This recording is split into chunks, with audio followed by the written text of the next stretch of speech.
Assalamualaikum warahmatullahi wabarakatuh.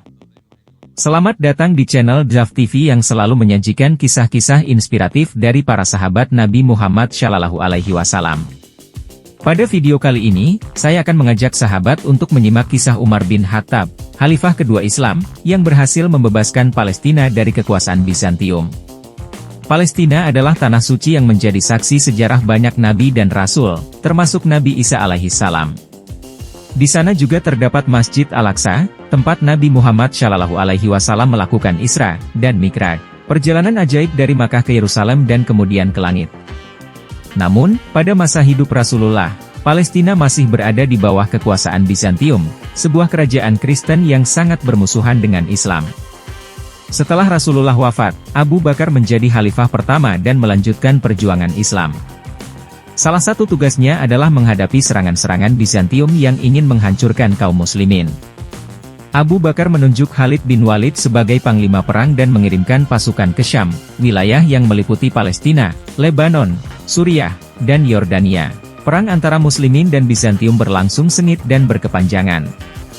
Abu Bakar wafat pada tahun 634 Masehi dan digantikan oleh Umar bin Khattab sebagai khalifah kedua. Umar melanjutkan perang melawan Bizantium dengan mengirimkan pasukan-pasukan baru yang dipimpin oleh para sahabat seperti Abu Ubaidah bin Jarrah, Amr bin Ash, Yazid bin Abu Sufyan, dan lain-lain. Pada tahun 636 Masehi, terjadi pertempuran besar di Yarmouk, sebuah sungai yang memisahkan Syam dan Jazirah Arab. Pertempuran ini berlangsung selama 6 hari dan berakhir dengan kemenangan telak bagi muslimin. Pasukan Bizantium yang berjumlah lebih dari 100.000 orang dikalahkan oleh pasukan muslimin yang hanya berjumlah sekitar 40.000 orang. Ini adalah salah satu kemenangan terbesar dalam sejarah Islam. Setelah pertempuran Yarmouk, pasukan muslimin terus maju dan merebut kota-kota penting di Syam, seperti Damaskus, Homs, dan Aleppo. Pada tahun 637 Masehi, mereka sampai di Yerusalem, ibu kota Palestina dan kota suci bagi tiga agama samawi. Kota ini dikelilingi oleh tembok yang kokoh dan dijaga oleh tentara Bizantium yang berjumlah sekitar 40.000 orang. Pasukan muslimin yang dipimpin oleh Abu Ubaidah mengepung kota Yerusalem selama beberapa bulan. Mereka tidak mau menyerang kota itu secara langsung karena khawatir merusak tempat-tempat suci yang ada di dalamnya. Mereka lebih memilih untuk menunggu sampai penduduk kota itu menyerah karena kelaparan atau keputusasaan. Namun, penduduk kota Yerusalem tidak mau menyerah begitu saja. Mereka memiliki keyakinan bahwa kota itu adalah kota terpilih yang tidak akan pernah jatuh ke tangan musuh. Mereka juga memiliki pemimpin yang berwibawa, yaitu Patriarkus Sophronius, pemimpin gereja Kristen Ortodoks di Yerusalem. Sophronius adalah seorang yang cerdas dan berpengaruh. Ia mengetahui bahwa pasukan muslimin tidak akan pernah menyerah dan akan terus mengepung kota itu sampai mereka menang. Ia juga mengetahui bahwa pasukan muslimin adalah pasukan yang beradab dan bermoral, yang tidak akan membunuh atau menindas penduduk kota yang menyerah. Oleh karena itu, Sophronius memutuskan untuk bernegosiasi dengan pasukan muslimin. Ia mengirimkan utusan ke Abu Ubaidah dan mengatakan bahwa ia bersedia menyerahkan kota Yerusalem. Tetapi dengan syarat, ia hanya mau menyerahkan kota itu kepada Khalifah Umar bin Khattab secara langsung. Ia tidak mau menyerahkan kota itu kepada orang lain selain Umar. Abu Ubaidah menerima syarat itu dan segera mengirimkan surat kepada Umar yang berada di Madinah. Ia meminta Umar untuk datang ke Yerusalem dan menerima penyerahan kota itu. Umar pun bersedia dan segera berangkat ke Yerusalem bersama beberapa orang sahabat. Perjalanan Umar ke Yerusalem adalah perjalanan yang sederhana dan rendah hati. Ia tidak membawa pasukan besar atau perlengkapan mewah. Ia hanya membawa seekor unta yang ia gantian tunggangi dengan pemantunya, Abdullah bin Umar. Ia juga membawa bekal yang cukup untuk dirinya dan rombongannya. Ketika Umar sampai di Yerusalem, ia disambut oleh Abu Ubaidah dan para panglima muslimin. Mereka membawa Umar ke tenda yang telah disiapkan untuknya. Umar menolak untuk masuk ke tenda itu dan memilih untuk tidur di bawah pohon kurma yang ada di dekatnya. Keesokan harinya, Umar bersiap-siap untuk bertemu dengan Sophronius. Ia mengenakan pakaian yang sederhana dan lusuh. Pakaian itu bahkan memiliki beberapa lubang di beberapa bagian. Para sahabat yang melihatnya merasa khawatir dan berkata, "Wahai Amirul Mukminin, mengapa engkau tidak mengenakan pakaian yang lebih baik? Engkau akan bertemu dengan pemimpin kota ini yang pasti mengenakan pakaian yang indah dan mewah." Umar menjawab, kami adalah kaum yang Allah muliakan dengan Islam. Jika kami mencari kemuliaan selain dari Islam, maka Allah akan menghinakan kami. Pakaian ini sudah cukup untukku. Aku tidak perlu mengenakan pakaian yang lebih baik dari ini. Para sahabat terdiam dan mengagumi sikap Umar yang zuhud dan tawadu. Mereka pun mengikuti Umar menuju pintu gerbang kota Yerusalem. Di sana, mereka disambut oleh Sofronius dan para pejabat Bizantium. Sofronius terkejut ketika melihat Umar.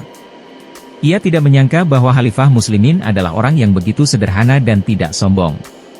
Sofronius membawa Umar ke dalam kota dan menuju gereja makam Kudus, tempat ia menyimpan kunci kota Yerusalem.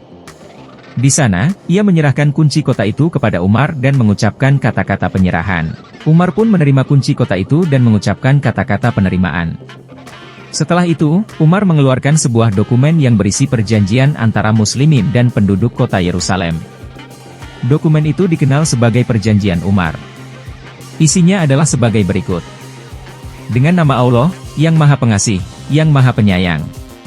Ini adalah perjanjian yang diberikan oleh hamba Allah, Umar bin Khattab, Amirul Mukminin, kepada penduduk Yerusalem.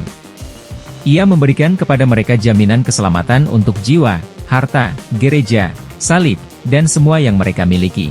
Tidak ada yang akan dirusak atau diambil dari mereka. Tidak ada yang akan dipaksa untuk meninggalkan agama mereka atau dibuat tersakiti karena agama mereka. Mereka harus membayar jizyah, pajak, sesuai dengan kemampuan mereka. Mereka yang tidak mampu membayar jizyah akan dibebaskan dari kewajiban itu. Mereka tidak boleh mencegah orang Muslim untuk memasuki gereja mereka atau mengganggu ibadah mereka. Mereka tidak boleh meniru orang Muslim dalam hal pakaian, penampilan, bahasa, atau perilaku. Mereka tidak boleh membunuh orang Muslim atau bersekutu dengan musuh-musuh mereka. Mereka tidak boleh menghalangi orang-orang yang ingin berpindah ke agama Islam. Mereka tidak boleh membangun gereja, biara, atau tempat ibadah baru. Mereka tidak boleh memperbaiki yang rusak dari gereja mereka kecuali yang disetujui oleh orang Muslim. Mereka tidak boleh mengangkat suara saat beribadah atau mengumandangkan lonceng. Mereka tidak boleh mengajarkan agama mereka kepada orang Muslim atau anak-anak mereka. Mereka harus menghormati orang Muslim dan memberikan tempat kepada mereka jika mereka ingin duduk. Mereka harus berpakaian dengan sopan dan tidak menampilkan salib atau simbol agama mereka di depan umum. Mereka harus menjaga kebersihan dan tidak membuang sampah di jalan atau tempat-tempat umum. Mereka tidak boleh minum khamr, minuman keras, atau menjualnya kepada orang Muslim. Jika mereka mematuhi perjanjian ini, maka Allah dan Rasul-Nya, para malaikat, dan semua orang beriman akan menjadi pelindung mereka. Jika mereka melanggar perjanjian ini, maka mereka akan menjadi orang-orang yang berdosa dan tidak berhak mendapatkan perlindungan dari Allah atau orang Muslim. Demikianlah isi perjanjian Umar yang menjadi dasar hubungan antara Muslimin dan penduduk Yerusalem. Perjanjian ini menunjukkan keadilan, toleransi, dan kasih sayang yang diberikan oleh Umar kepada orang-orang yang berbeda agama dengan dirinya. Perjanjian ini juga menunjukkan kebijaksanaan, ketegasan, dan kewibawaan yang dimiliki oleh Umar sebagai pemimpin umat Islam.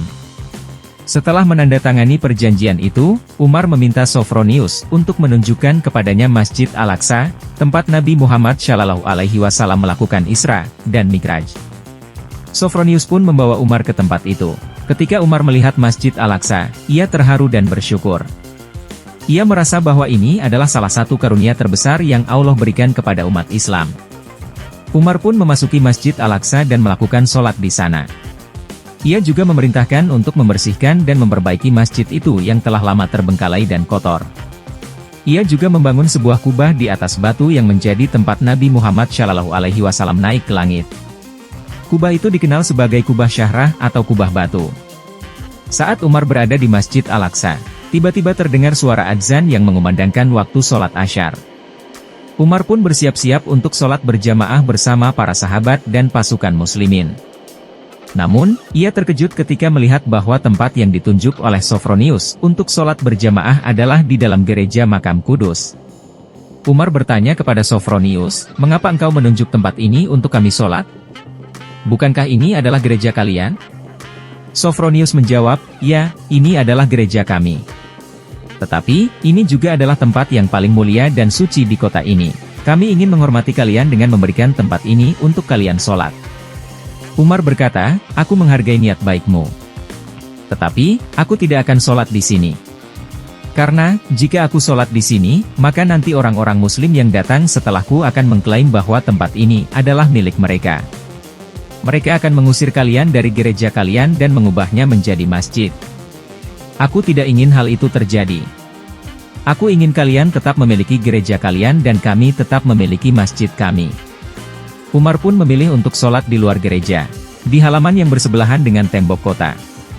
Ia juga menulis sebuah surat yang berisi larangan bagi orang muslim untuk sholat di dalam gereja itu. Surat itu disimpan di dalam gereja sebagai bukti bahwa Umar telah memberikan jaminan keselamatan dan kebebasan bagi orang-orang Kristen. Dengan demikian, Umar berhasil membebaskan Palestina dari kekuasaan Bizantium dan membawa kedamaian dan keadilan bagi penduduknya. Ia juga berhasil menjaga kehormatan dan kesucian Masjid Al-Aqsa dan Gereja Makam Kudus. Ia juga berhasil menunjukkan akhlak dan budi pekerti yang mulia sebagai seorang muslim dan seorang pemimpin. Semoga kisah Umar bin Khattab ini dapat menginspirasi kita semua untuk menjadi orang-orang yang beriman, berilmu, beramal, dan berakhlak. Semoga Allah meridai Umar dan para sahabat lainnya.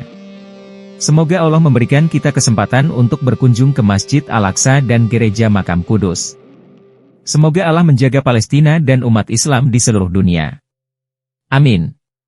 Sekian video saya kali ini. Jika sahabat menyukai video ini, silakan like, komen, share, dan subscribe channel Zaf TV. Jangan lupa juga untuk mengaktifkan lonceng notifikasi agar tidak ketinggalan video-video kami selanjutnya. Terima kasih telah menonton. Wassalamualaikum warahmatullahi wabarakatuh.